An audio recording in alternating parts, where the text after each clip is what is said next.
पर खास करके युवाओं के मन मस्तिष्क पर, जीवन पर, विचारों पर ऐसा प्रभाव डाला है कि युवाओं के जीवन जीने की गति या उनकी रफ्तार बहुत तेज हो गई है।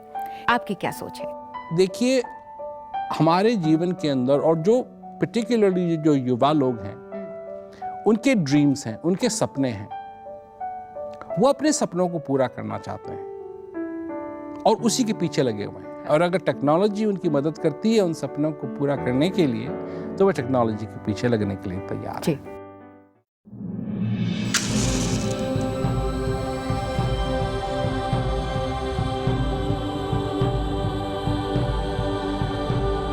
मेरा एक प्रश्न है, ये आपके सपने आए कहां से? ये आपके हैं या किसी ने आपके दिमाग में डाले हैं?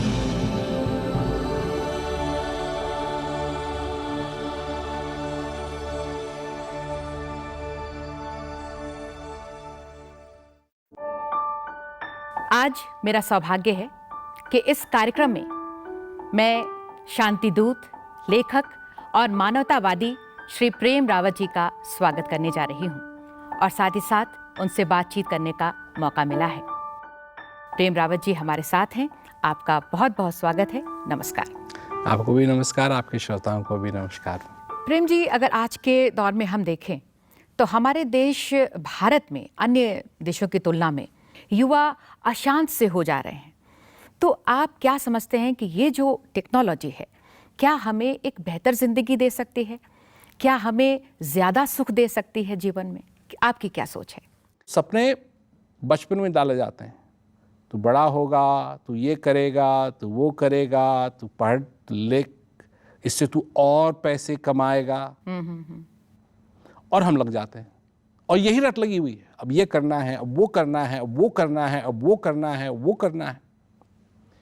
परंतु हमारा अपना सपना क्या है? हाँ। और अगर देखा जाए तो हमारा सभी का एक ही सपना है और बहुत सरल सपना है कि हमारे जीवन में सुकून हो, खुशहाल जिंदगी हो। खुशहाल जिंदगी हो, जैसी भी हो, खुशहाल जिंदगी हो। जी। और ये हम भूल जाते हैं, ये हम भूल जाते हैं। तो क्या करें? आज के दौर में टेक्नोलॉजी भी एक ज़रूरत सी हो गई है, ज़रूरी भी है, नहीं तो हम पीछे रह जाएंगे कहीं ना कहीं। देखिए, टेक्नोलॉजी एक गुड्डे की तरह है। अब गुड्डे को आप बैठा सकते हैं, उसको चला सकते हैं, उसको ये कर सकते हैं, वो करेगा वही जो आप उसको करेंगे। जो आप जैसा अगर उसको बैठाएंगे तो वो बैठ जाएगा, उसको खड़ा करेंगे तो खड़ा हो जाएगा। तो टेक्नोलॉजी में लोग समझते हैं कि टेक्नोलॉजी हमको ड्राइव कर रही है और दरअसल में हम टेक्नोलॉजी को ड्राइव कर रहे हैं। जी जी, ये डिफरेंस है। डिफरेंस तो ये हमेशा ही रहेगा। ये तो एक समय था कि जब कार का आविष्कार हुआ तो लोगों ने कहा ये ज़्यादा दिन नहीं चलेगी, क्योंकि ये घोड़ों को बिदकाती है और घोड़े बिदकते हैं तो इधर उधर भागते हैं, तो कैसे ये किस काम की चीज़ है। परंतु आज घोड़े नहीं रहे, रोडों पे कारें आ गए, है ना। तो यही होता रहता है कि हम ये समझते हैं कि टेक्नोलॉजी हमको चला रही है और दरअसल में हम टेक्नोलॉजी को चला रहे हैं। जो युवा हैं ये लगे हुए हैं, चल रहे हैं, पर इनको मालूम नहीं कि कहाँ जा रहे हैं, कहाँ जा रहे हैं, दिशा क्या है ये। क्योंकि एक समय था ये सब सोशल मीडिया नहीं था, जी। अब है। और हो सकता है कि अगले 10 साल में, 15 साल में कोई ऐसी टेक्नोलॉजी आए जो सोशल मीडिया को भी सुपरसीड कर दे। सही बात। और उस पीढ़ी के लोग इस पीढ़ी को देखेंगे कि वो सब ये कर रहे थे और उनका मजाक उड़ाएंगे जैसे हम उड़ाते हैं। देखिए, जो टेक्नोलॉजी मनुष्य की नीड को पूरा करने के लिए हैं और मनुष्य को मालूम है कि वो कौन सी उनकी नीड है, कौन सी उनकी चाहत है जिसको वो पूरा करेगी, वो बात अलग है।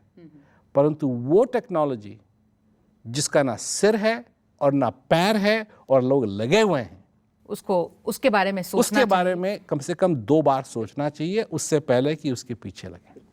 अगर आप अपने आप को नहीं जानते हैं तो ये समझिए कि आपके पास नक्शा है, जहाँ जाना है वो जगह आपको मालूम है, पर आप कहाँ हैं उस नक्शे में, ये आपको ये नहीं नहीं पता मालूम। है। अगर ये नहीं मालूम है कि आप कहाँ हैं, तो जहाँ जाना है वहाँ तक कैसे पहुँचेंगे, कौन सा मार्ग लेंगे, कब दाएं मुड़ेंगे, कब बाएं मुड़ेंगे, ये बहुत ज़रूरी है मालूम होना कि आप उस नक्शे पे कहाँ हैं। जब आप अपने जीवन के अंदर उस परमानंद के आनंद को महसूस करें, तो आपका हृदय आभार से भरेगा।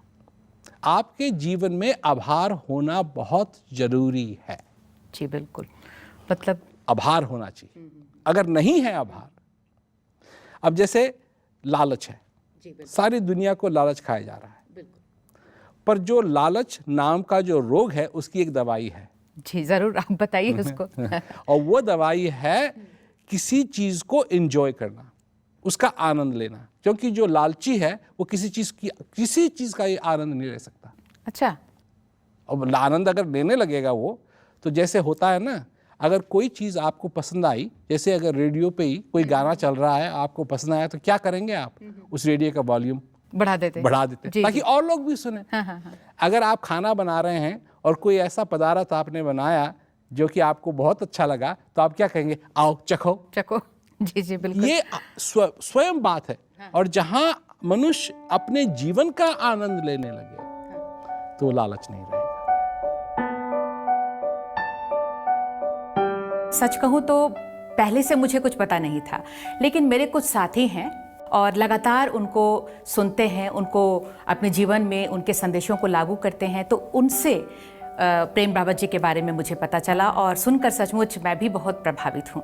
क्योंकि प्रेम रावत जी के संदेशों के बारे में मैंने जितना कुछ सुना है, जो कुछ भी जाना है, ये मुझे पता चला है कि हर वर्ग के लोग को वो प्रेरित कर रहे हैं, तो इसका असर हर वर्ग पर पड़ेगा। एक और बात है कि जैसे जो सुखी संपन्न है वो भी और पाने चाहता है, वो भी दुखी है, वो भी अशांत है, लेकिन क्या शांति का जो महसूस करना हम जिसे कहते हैं, वो जो बहुत गरीब है, जो अपने जीवित रहने के लिए भी बहुत ही संघर्ष कर रहा है, क्या वो भी शांति महसूस कर सकता है? मैं कबीरदास जी की बात कहता हूँ जी। भीखा भूखा कोई नहीं, भीखा भूखा कोई नहीं, सबकी गठड़ी लाल। जी। गठड़ी खोलना भूल गए, इस विधि बहे कंगाल। तो गरीब, क्योंकि गरीब को गरीब कौन कह रहा है? जी, ये तो समाज में हम ही लोगों ने बांटा है। जो अमीर है वो कह रहा है गरीब है। जी। और जब गरीब अमीर को देखता है तब कह रहा है कि मैं गरीब हूं। हाँ। क्योंकि ये लाइन किसने बनाई हुई है समाज के अंदर? ये भी मनुष्य, ये सब ये मनुष्य की लीला है, सही, ये उनकी लीला है।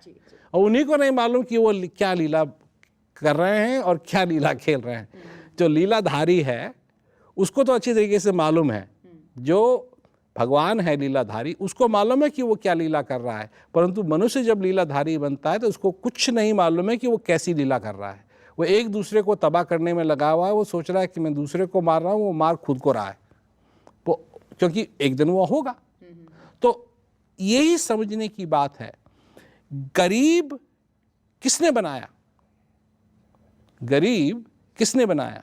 देखिए, जब जमीन में से सोना निकाला जाता है, जब जमीन में से मनुष्य सोना निकालता है तो उसका पैसा देता है। बिल्कुल, वो तो निकालता है। वो तो जब पृथ्वी बनी तब वो सोना वहां पहुंच गया था, तो बना बनाया है। परंतु जो रईस हैं वो उस सोने को लेंगे, और सोने की कीमत कौन लगाता है? मनुष्य लगाता है। बनाने वाले ने तो लगाई नहीं, प्रकृति ने तो लगाई नहीं कि सोने के खान के अंदर लिखा हुआ है कि हाँ, अगर आओगे तो तुमको 20 करोड़ देने पड़ेंगे। जब इस धरती से धान उपजता है, या भिंडी का पेड़ भिंडी देता है, या भिंडी का पौधा भिंडी देता है, या टमाटर का पौधा टमाटर देता है, तो वो तो कुछ मांगता नहीं है, वो तो प्रकृति ही पैदा करती है। परंतु मनुष्य है कि कहता नहीं, ये मेरा है, ये मेरा है, ये मेरे। अब जब पृथ्वी बनी, ये तो था नहीं कि ये तेरा खेत है ना, बाद में किसी ने खरीदा। तो ये सारी चीज़ें मनुष्य की बनाई हुई हैं, और ये सारी चीज़ें जो बनाई हुई हैं मनुष्य ने, इसी के कारण गरीब हैं, इसी के कारण अमीर हैं, इसी के कारण भूखे हुए हैं। लोग भूखे जो हैं, अब उनको भूखा होने की कोई ज़रूरत नहीं है। हाँ। क्योंकि जितना क्या अनाज उगाया जाता है, जो उगता है, उससे सबकी भूख मिटाई जा सकती है। नहीं, ये जो संघर्षरत जो हैं, हाँ, ये उनके लिए क्या आप विशेष रूप से कहना चाहेंगे? नहीं, सबसे बड़ी बात यह है कि जो अगर मनुष्य के पास, अगर मनुष्य अपने में संतुष्ट है, तो फिर लड़ाई करने की उसको जरूरत नहीं। मतलब कम आय भी है लेकिन उसमें खुश है, खुश, क्योंकि उसकी जो नीड है, जो उसकी असली नीड मूलभूत जो आवश्यकताएं हैं, हाँ, जी, जो उसकी आवश्यकता है वो पूरी हो रही हैं। जब वो पूरी नहीं होती हैं, तब उसको सबसे ज़्यादा गरीबी का एहसास होता है। जी, जी, जी। सबसे ज़्यादा। क्योंकि देखिए, मैंने देखा है, मैं अफ्रीका में भी जाता हूँ, वहाँ मैंने देखा है बच्चे हैं, उनके पैरों में जूते नहीं हैं, उनके कपड़े सारे फटे हुए हैं, उनके बाल बिखरे हुए हैं, परंतु फिर भी उनके चेहरे पे यहाँ से लेके यहाँ तक मुस्कान है, और एक बाइसिकल का जो चक्का है उसको लेकर के वो खेल रहे हैं और उनको खूब आनंद आ रहा है। क्योंकि जब तक उसकी ज़रूरतें, जो असली आवश्यकताएं उसकी जब तक पूरी होंगी, वो आनंद ले सकता है। परंतु जब भूख लगेगी उसको, तब वो मुस्कान नहीं रहेगी, तब आंसू निकलेंगे। तो सबसे बड़ी बात ये हो जाती है कि ये जो कुछ है, ये मनुष्य का बनाया हुआ है। ये मनुष्य को अपने को कोसने की ज़रूरत नहीं है कि मैं गरीब क्यों हूँ, ना, ये भी मनुष्य का बनाया हुआ है। और जब तक हम इस बात को नहीं समझेंगे, हम आगे नहीं बढ़ पाएंगे। हमारी सोसाइटी का जो फैब्रिक है, जो ये कपड़ा है हमारी सोसाइटी का, ये फटने लगेगा, और आज फट रहा है। ये फट रहा है क्योंकि जो इसको बांधे हुए है वो है शांति। और अगर हमारे जीवन के अंदर शांति नहीं है, तो हर एक चीज़ अलग होने लगेगी, फैमिलीज अलग होने लगेंगी, लोग अलग होने और लगेंगे। वो हो रहे हैं आजकल, और हो रहे हैं। आपने एक बहुत ही अच्छा मानवीय संस्थान खोला है रांची में, और साथ ही साथ बहुत ही अत्यंत सुंदर जन भोजन सुविधा की भी स्थापना की है। इसके पीछे आपकी क्या सोच है? देखिए, बहुत साल पहले मैं यहाँ आया, तो यहाँ जब मैं आया तो मैंने देखा कि बच्चे जो हैं यहाँ बहुत ही गरीब हैं। और मैंने पूछा कि पढ़ते नहीं हैं क्या? कहा हाँ, पढ़ने की कोशिश करते हैं, परंतु इनको बेचारों को खाने के लिए इनके माँ बाप के पास नहीं है, इनको छोड़ दिया जाता है कि तुम जाओ और कहीं से अपना गुजारा करो। तो मैंने कहा फिर कैसे गुजारा करते हैं? तो उन्होंने कहा कि ये इन्होंने सीख लिया है कि जो चूहा होता है अपने घोंसले में खाना इकट्ठा करता है, और ये कैसे घोंसले को तोड़ करके और चूहे के खाना, जो चूहे ने खाना इकट्ठा किया है, उसको खाते हैं। अच्छा। मैंने कहा कि यहाँ ऐसी दिशा है तो फिर ये तो खराब बात है। तो मैंने कई लोगों से पूछा, मैंने ऐसा यहाँ क्या कर सकते हैं हम जिससे यहाँ के समाज का, यहाँ के लोगों का भला हो? तो उन्होंने कहा जी अस्पताल खोलिए। मैंने नहीं, अस्पताल तो बहुत बड़ी बात होती है, कोई सिंपल चीज़ हो, कोई साधारण सी चीज़ हो जिसको हम कर सकें। तो लोगों ने कहा स्कूल खोल दीजिए। मैंने कहा स्कूल तो यहाँ बहुत है, तो पर जा नहीं सकते बच्चे, क्योंकि उनके माँ बाप खाना उनका प्रबंध नहीं कर सकते, सक्षम नहीं है। तो मैंने कहा ऐसा करते हैं कि इनके खाने का प्रबंध करते हैं। जी। तो हमने जन भोजन का प्रबंध किया। तो जैसे ही प्रबंध किया तो हमने कहा देखो हम नहीं चलाएंगे, तो सब प्रधानों को हमने बुलाया, इस क्षेत्र के जो प्रधान हैं हाँ। उनको बुलाया। अच्छा। कि कि भाई हम तुम्हारे लिए ये करने जा रहे हैं, और ये तुम्हारी जिम्मेवारी है कि इसमें कौन आएगा, कौन इसमें हिस्सा नहीं लेगा, ये हम नहीं डिसाइड करेंगे। जी जी जी।